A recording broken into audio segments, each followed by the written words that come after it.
Hello, I'm Jeremy Rivera with Copy Press, and I wanted to share an insight that I had um, that it may not be the best practice for SEO anymore for you to always add your site name or brand name to every single title element on your site. So let's look at why. Well, this is a SERP result for chainsaw carving artist. Just chose a random subject. We don't work with Bob King here, but you can see that Google actually recognizes the site name element, the site name schema element. So it shows up Bob King chainsaw carving artist and then chainsawking.com. But then we have this really wonky looking title and description. Bob King, chainsaw carving artist. Bob King is an award winning chainsaw artist. He seems a bit of an egomaniac, but I don't think he meant to get that across that way. What's happening here is that his title has been altered by Google and getting mixed up.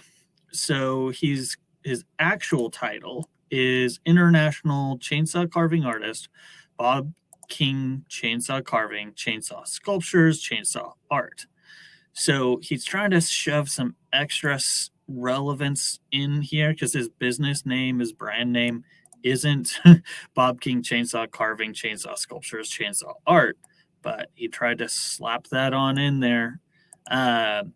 And this occurs on all of his pages. He has this as his site name in his site, and it just repeats. And that's a default format for a lot of pages. But it's really not useful to try to slap all of that extra information in every single time. Instead, he'd be much better served for the 3 pages that are actually, about his brand, for him to say it simply and not try to push it into all of his pages.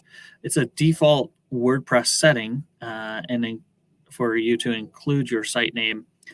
But just because it's a default in plugins like Yoast and all-in-one SEO doesn't mean that it's best practice.